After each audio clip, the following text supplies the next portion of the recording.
Hi, Christie.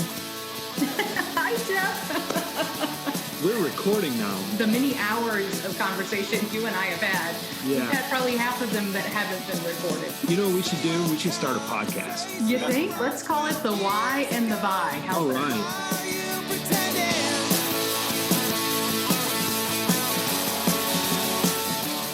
And welcome back to the Why and the Buy podcast. This is our 30th episode. Christie, can you believe that?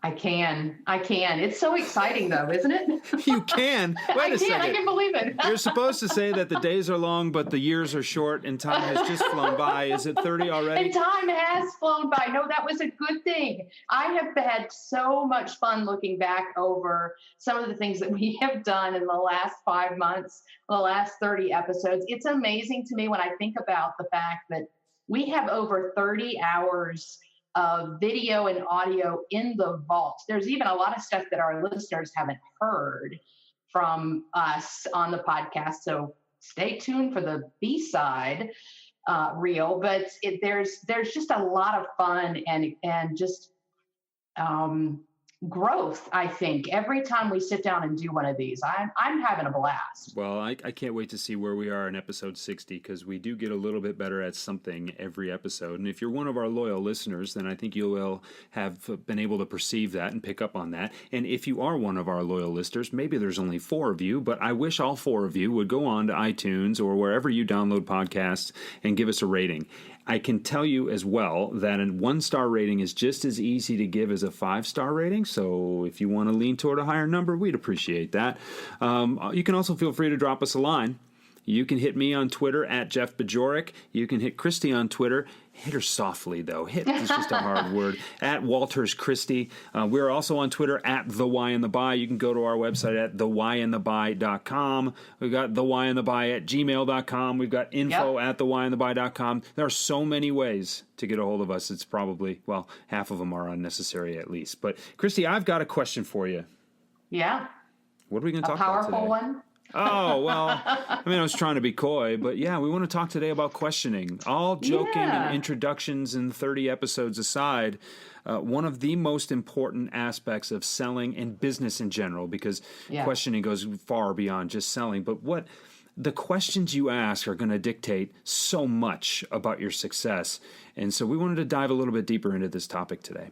Yeah. So as you know, I have been going through some rather intense coaching training. At least one of us has. It has been a real eye-opening experience for me, honestly. I'm a pretty intuitive mentor coach anyway. It's just the natural way that I operate. But I didn't realize some of the skill sets that I needed to develop as a true coach in my business. And so this training has really been a lot of that. What you do in this coaching training is, in addition, in order to learn the tools, you have to be coached on the tools and you have to coach on the tools. So we spend hour after hour after hour after hour getting coached on different topics in our own lives. And this concept of powerful questions really came up. It's a strong concept in coaching because it really helps a client identify clarity, or get clear on what the source of the challenge is, what actions they need to take, and whether or not they're coming from a place of kind of personal drive or drive from external factors, right? So things like, well, my mom wants me to do this, or my spouse wants me to do this. It becomes kind of, what is it at your core that you want to do? Right. And I thought, gosh, that's a really incredible parallel to what we do in sales and how we connect with a client. And if you're doing it the right way, it's about the client first and about you and your product second. No, I totally agree. And the whole idea, as you're coaching and learning about how to get the why out of people, what we need to do as salespeople is get the why out of our customers. Yes. Right. I heard a speech. It was a presentation that was being given to a group of food service salespeople, right? And, listen, don't send your customers a coupon that says $1 off lettuce. People don't want to buy lettuce. It's not about the lettuce. They want to learn how to sell a salad, right? So what is your customer trying to ultimately do? And we talk about this in terms of outcomes, in terms of motivation, in terms of, buying motives is the one that keeps coming up. And your questioning should get at the core of what it is that you're trying to get someone to do and why they would want to do it in the first place. It is so much more than the widget you have and the website that you use and the drip campaign you use to sell it, right? You need to get to the heart of why people would want to do anything like what it is that you have. And it's really interesting. This is a very poignant topic because it was just earlier this morning. I was going back and forth on LinkedIn with a message. Or on their messenger rather, and someone said, so, I need a little advice. You're a sales advisor. What would you do in this situation? I said, well, I'd ask a really powerful question, and then based on how they answer that powerful question, I would deliver my value proposition. And she said, well, where did you learn those terms? And I said, the first time I ever heard power question was from Jeffrey Gitomer in the Little Red Book of Selling. It might have been the Sales Bible. I'm not sure which one I saw it in first, but the idea of a question that makes someone stop, think, and answer in terms of you, right? I'm going to stop what I'm doing right now, and I have to think about things differently than I did before because of not just the question you asked, but because of the way you asked it. And I don't know how many times I've had someone stop after I've asked a question like that and say, whoa, and scratch their head a little bit and say, yeah, Jeff, I've never thought about it that way before. And you know what? That is what you're searching for. That is the thing that you want, because your job as a salesperson is to help them see things differently. Over and above whether or not you're actually able to help them in that situation, hopefully your solution is the one that answers that question for them. But ideally, I think the modern sales professional brings their clients, their prospects, their customers new information that is going to help those clients, prospects, and customers get better. And that's why I think there's such a close relationship between sales and coaching, because in several situations, as a professional seller now, you have to coach your clients into being better business people. That's the value that you bring. Well, and I think the other parallel there is the first answer isn't usually the answer that you need. And you're right, you have to be careful about how you ask the question, because oftentimes, especially as salespeople, we will ask these questions in a leading way. Well, how do you spend your time in front of the television, or how do you, invest your money, right?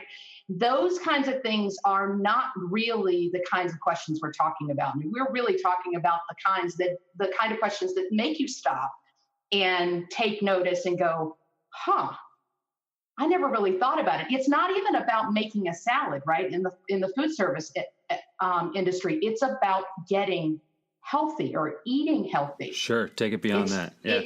You can take it to its core, and that's those people who are extremely successful in sales are the ones that can get to the core of why they're there.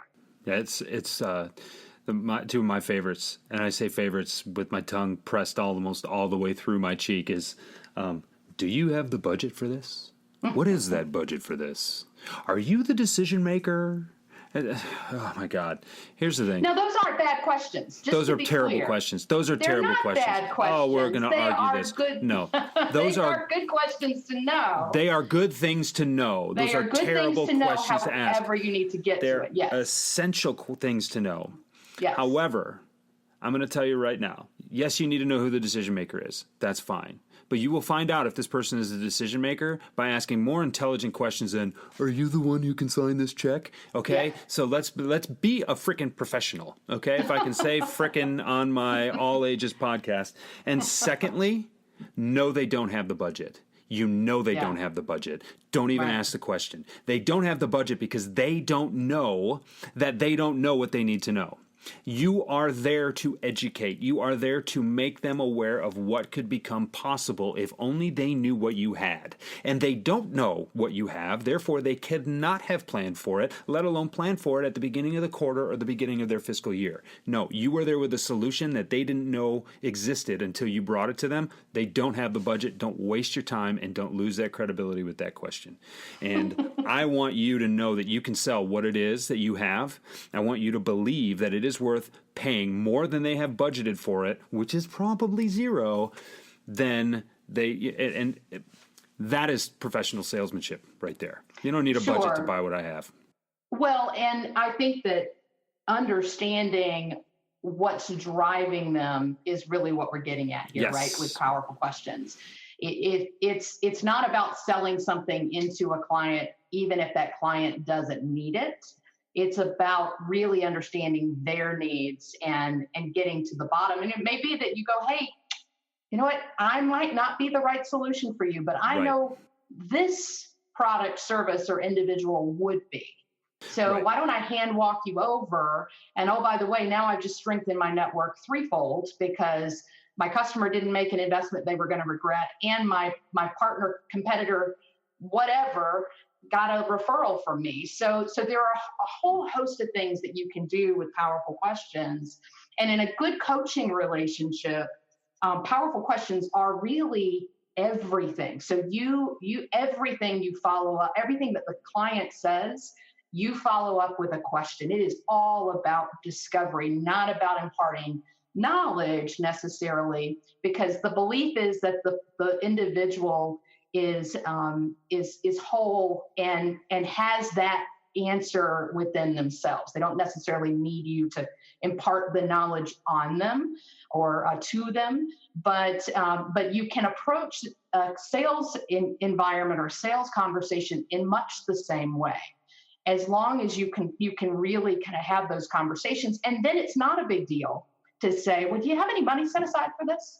Are you ready to make this investment? There's nothing wrong with, once you've had that conversation at the right time, you've made that connection at the right time, being able to ask those questions. That is the big caveat there, and that's where I think most people lead or are led astray. They go way off the grid when you ask a very short-sighted question. Are you the person I should be talking to about this? Yeah. Listen, okay, if that's what you're leading with, you've lost. That's offensive, actually. It almost is, and so is. Are you worth talking about? Or are you worth talking are you to worth my about time? this? Are you worth? Do you even have the money to spend on this luxurious good that I have? That's ridiculous. If you know that you have something that's valuable to them, okay, and you have that kind of belief in what it is that you're selling, have the conversation. Get it out there. If you find that they don't have the money, you want to make them compelled to find the money. Or you want to make them compelled to think about you and remember you for next quarter, next year, next whenever. When, oh my gosh, Jeff, we need this. I know we need this. We don't have it right now, but I'm going to slot you in for when we do. You lose them with the, do you have the money for this? No? Oh, well, okay, I guess we can't talk. Call me when you do. Give me a break. And see, that is the problem with the short-sightedness, that's a word now, by the way, of salespeople, is that page in their sales manual that says, ask this question at this time. If yes, then. If no, then. That's where it all gets lost. But to your point of establishing the connection, have the conversation. Maybe you can't help this person, but they probably know someone that you can help. And if you're not so canned, you might actually be able to earn the respect of that person to where they're going to think of you as someone who is different from the rest. And questions, as much as you being able to learn about your prospect or your customer and their business, the questions you ask are going to separate you from all of the other salespeople that are out there. Right. And it is about building out that longer term relationship. And I love the fact that you brought up the fact that this may not be the right time. They may not have the budget today. But that doesn't mean when budget time comes around next year that they aren't setting themselves up so that they can make that investment. And if you haven't taken the time to really understand what's behind their them calling you in the first place, then you're going to miss out on that opportunity. And that's how top performers separate themselves from the pack because they have put in that time and effort. They never look at any interaction as anything more than an opportunity to learn something new. And they're always people are looking for a chance to figure out how to do business with them. It's amazing what happens when you stop thinking about the end of the month. Yeah. And what's really interesting, and this is perplexing and even counterintuitive, and this is the last thing that I'll say before we actually talk about some of the questions that you want to ask. But when you stop thinking about the end of the month becomes something you don't need to think about. And what I mean by that is, if you're so focused on getting this last order out, getting this next thing going, making sure that package ships on the 29th instead of the 1st, cutting deals on shipping so we can get this out before the quarter or whatever, what that does is sets up a repeatable cycle of short-sightedness. When you can start thinking about the end of time instead of the end of the month, people start to trust you. People start to relax when they're around you.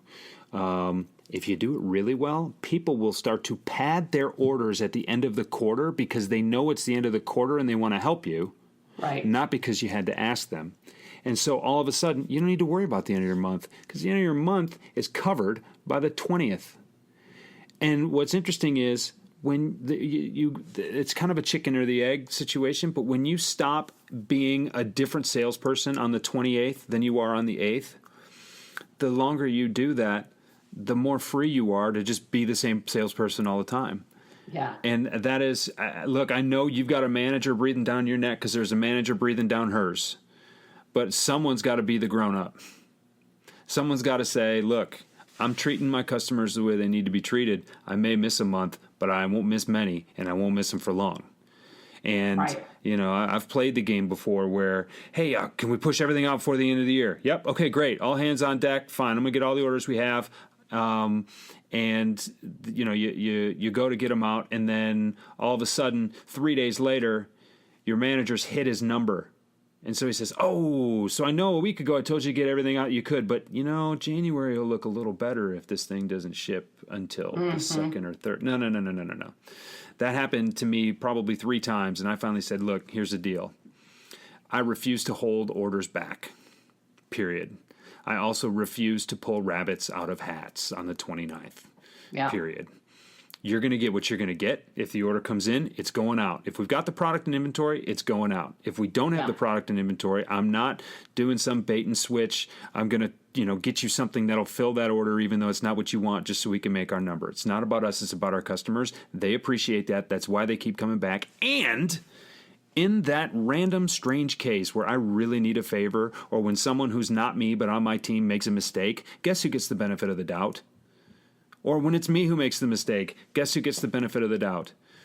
There's just so much value to being trustworthy and being human and not asking stupid questions that deserve stupid answers and not trying to push people through a system that shouldn't be just... I'm beside myself, Christie. Are you passionate about this, Jeff? Let's talk about questions. Passionate. Well, and I think here's the thing, right? So the reality is shareholders need dollars, yep. Right? So there are performance elements that many of our listeners are having to be measured against. Yes. And performance expectations that they have to meet. Mm-hmm. So asking powerful questions and making real connections is not an excuse for shirking on the things you need to do in identifying your niche and prospecting effectively so that you've got a full pipeline so that you're not chasing the number at the end of the month. But well said. Yeah. So I want to make sure for our sales managers out there who are cringing right now because we just told them that, you really don't have to worry about that hitting the end of the month's number. We're not giving you a break on that. No. Because we know that you can do that. But what we are saying is that you've got to take every interaction and make sure that it's not just all about you. Because at the end of the day, without the customer in this mix, you don't have anything to hang your hat on. Well, and at some point, the cycle needs to be broken to where Here's the thing: you can do what I just said while hitting your number every month. I can tell you how I know that you can do that because I've done it. Yeah. So it can be done, and I'm not telling anybody to forget about the end of their month. What I mean is, if you just would stop focusing so much on it to where it actually changes your decision making, if you took a step back and looked at a broader scope or a longer timeline, it'd be really amazing to see if some of those decisions that you made were based on that timeline, how the focus on the long-term goal will actually take care of some of the short-term goals. Yeah. And no, I mean, look, you got a job to do. You're measured on performance. I get it. But you've got to, we all as salespeople have to realize that our actions lead to outcomes.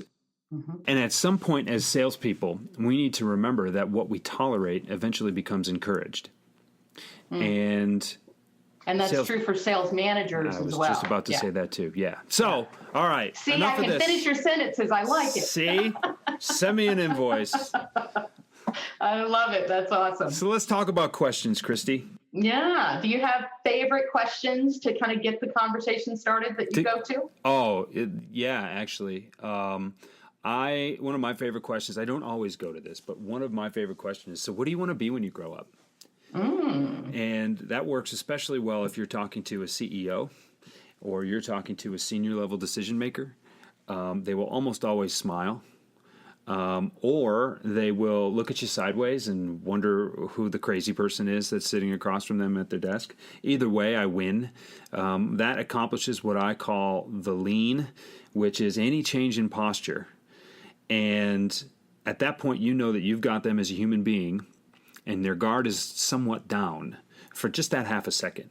But you've got them off balance, and they are there, and they are listening to you. It may be skeptically listening to you, but you've got an opportunity. If it works out well, you've got a smile, you've made them laugh, you've engaged with them on a different level, and then you get a chance to tell your story.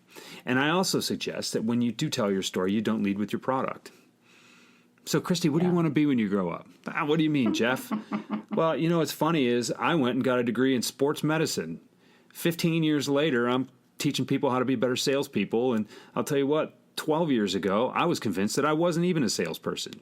So I'm just curious, Christie, where did your career lead you that you didn't expect? In 100 different directions. Exactly. Yes. And you know what? There are very, very few people who end up where they set out when they started. And that's the beauty of what it is that we do. But now we're connecting on a different level. And you can talk about your unexpected twists and turns in your career. I can talk about all the unexpected twists and turns in my career. We can embrace and encourage each other's journeys in that standpoint. 25 minutes will go by for a 15-minute interview or sales meeting, and then all of a sudden it's, oh, look, I gotta go, I got a thing, but we never got to talk about, wait, we were supposed to, oh, you know what, let's do that at another time, or you know what, just here's the PO, right? That kind of relationship building doesn't happen when you lead with feature, feature, feature, benefit, benefit, benefit. What do you think? Right. Yeah. It's interesting. I have a whole slew of questions that I love to ask depending on what the situation is with the individual sitting in front of me. If it's a sales call and we kind of already know each other, but this is a particular project that we're working on, I love to establish, what does success look like? And I do that even with clients that are hiring me as a coach. It's necessary. To say, okay, so I could go through all the things in my toolkit that I know that I need to do as a coach to help your staff get to a better place. But why am I really here? Right? So what is success? If I'm wildly successful in 6 to 12 months, what does success look like for your team? And then I can kind of back into things from there, because I could take one approach that sends the team in a completely different direction than what the manager intended. So we have to be so clear on what their intent is that that's probably one of the first questions that I come in and ask. And there's a reason they brought me in the first place. Sure. They're struggling with something. So you got to get it all out on the table. You can't gloss over and go, oh, well, I've got a great staff, but, they haven't met an objective in 5 quarters. And, Oh, but that's no big deal. Like, nope, that's a big deal. Yeah. Well, yeah. So if they're so great, how come they aren't Yeah, performing? exactly. Yes. So Exactly. let me pivot a little bit. Yeah. What about prospecting questions? What are your favorite questions to ask when you're prospecting? When I'm prospecting. So my prospecting goes a little bit differently because a lot of my prospects come from referrals. They come from people who have known clients that have worked with me and had a breakthrough, or they have known me in the past and know that I come from a coaching mindset. So I love to just understand what brought you here, Okay. and then silence, Why and me? get comfortable with silence. It's like, okay, you took an action. That's a big deal. You picked up the phone and you called me and you set up an appointment. Yeah. That's a big deal. So let's celebrate that, and then let's understand what propelled you to this particular point. The most important part of that question is what happens after that question. Mm-hmm. And the word is silence. Silence. There has to be a little bit of tension that is created in that question, especially when you're prospecting. It's one thing if a referral comes to you, someone comes to you and says, Christie, I've been following you for years, and I love what you stand for, and what you believe in. I'm ready. Let's get to work. Okay, cool. What does success look like for you? Okay, great. And then there's your follow-up question. Yeah. But when you can ask somebody, what would your sales be like for your company if your lowest performing sales reps were just 10% better than they are right now? Sure. Yeah. And a lot of people struggle with that. You know this, right? Do I focus on my B players to make them A players? Do I focus on my C players to make them B players? I mean, that question's constant when it comes to sales. Well, and what's really, and I totally agree with you. That's why I love that question. That's why I love to ask that question. But at the same time, it's when you ask that question, you cannot be the one to answer it. Right. When you, as the salesperson, ask that question, it is silence, and then there's going to be a shift in posture, not by you. Yeah. By your prospect. They're gonna sweat a little bit, maybe. Maybe they have an answer for you, and then the dialogue continues. But you're not allowed to be the next one to speak. After you ask that question, the next person to speak owns the product, owns the service. The next person to speak is now acknowledging that they need to make a move. And if it's you, that means you didn't have enough faith in your question, you didn't have enough faith in your product or where you're going with that. Yeah. And that is especially true for closing questions. And oh my gosh, that burns me up all the time. I can't tell you how many times I have sat in a sales call watching a new salesperson talk all over the close. And it's like, and inside my head, I'm going, shut up, just shut up, just shut up. Yeah. Stop talking. I remember one time, actually, yeah, I'm not even going to tell the story because it wouldn't be fair to the other guy. I've used that technique before, and it's something that really takes guts. And I'm hesitant to even call it a technique. I think it's really a skill. When you ask a question you've got total faith in, and you know it's just time to ask that question, and then it deserves or demands an answer, wait to hear the answer. Yeah. Don't throw that other person a lifeline. You asked that question for a reason. Now, I'm not saying, and let's be clear, I never use questions to establish dominance. I'm not trying to belittle anybody. I'm not trying to, I'm here to serve. And that's truly where I come from, is that I've got something that I feel so strongly about, that I feel so strongly can help you, that I need to put you in a position where you need to think about it, because there's a reason you haven't thought about it yet. Most likely it's because it's dealing with something that you don't want to tackle, but you know you need to. And that's where every really good coach that I've ever worked with has put me in a position where I've had to admit something I really didn't want to admit, and I come through on the other side being better for it, and I can recognize that. That is the kind of situation I like to put myself in as a seller. Yeah, well, and here's the other perspective on that is that, as the person who asked the question, and our timeline is sped up, right? So we're thinking so much time is passing in silence when in reality it's seconds. Sure. But the person receiving the question if they're giving it the appropriate time, the appropriate focus, they're having to unpack that question. And especially if it caught them by surprise, then they're kind of having to think about what the right answer is or what their answer should be. So you will actually short circuit that process if you try to add on, even if you try to clarify. That's the other piece of it. If you keep trying to clarify your question, then you're interrupting that unpacking process, and it's going to take them even longer and to get to the answer. And they're finally just going to get to a point where they're going to give you something that's, canned, or, it doesn't really have meat or weight for them.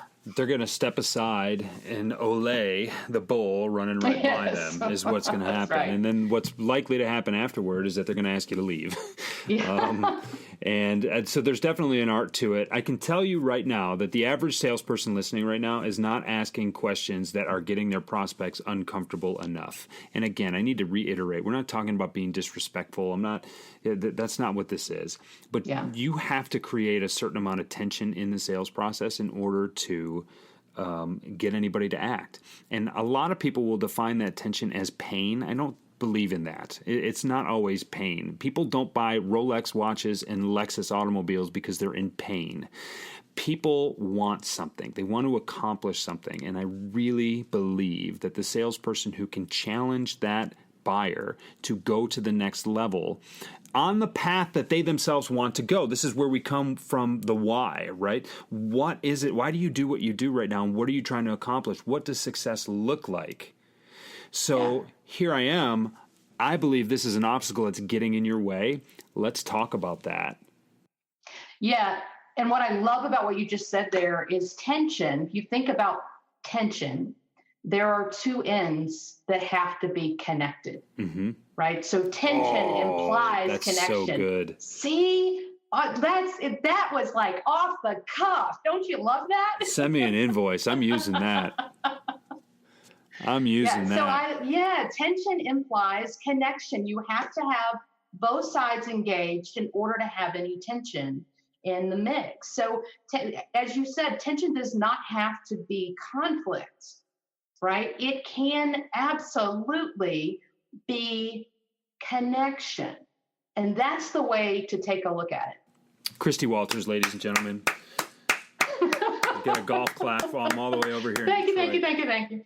All right, so we could go on and on and on about this. Yes. I will put some stuff in the show notes. I actually pulled a list of powerful questions from a book that I'm studying called Coactive, and I'll put that in the show notes for anybody that wants to go out and take a look at it. There's a huge list of powerful questions that they provide us in the toolkit for that book.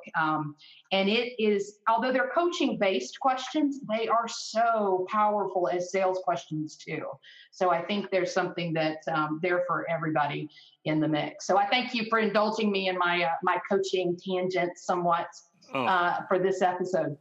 There's no way that anyone listening to this podcast episode didn't take something from this discussion. Yeah. We were kind of all over the map, and sometimes that's just who we are. But I think we really uncovered some things. Yeah. And speaking of questions, whoever's listening to us right now, yes, I'm talking to you. If you have a question, reach out, ask us. We're here. I love talking about this stuff. And I just, retold an example of a conversation that I had with someone on LinkedIn who I have never met or even spoken to over the phone, who just said, hey, you said you're a sales advisor on your LinkedIn profile. I need some sales advice. What do you think I do from here? Hit me up. I love it. Or you can book me for a free 30-minute consultation. I do those. I'm not going to speak for Christie. I don't know if she does. But yeah, absolutely. I do them. You want to talk sales, there are very few things I would rather do. So reach out to either one of us. Reach out to both of us. We'll set up a Zoom meeting, and the three of us can powwow. It'll be a lot of fun. Yeah, well, that would be kind of neat. Let's do some sample coaching sessions with our listeners. There we go. I'd love that. You heard it here first, folks. All right. Who's going to be the first to answer that challenge? I love that. Now here's the point where we need to be silent so we can wait for them to answer, right? I love what you did there. That was pretty good. All right, everybody. Thanks again for being here. We will talk to you again next week, because when you know your whys, your hows and your whats get much better. Great. Thanks, everybody.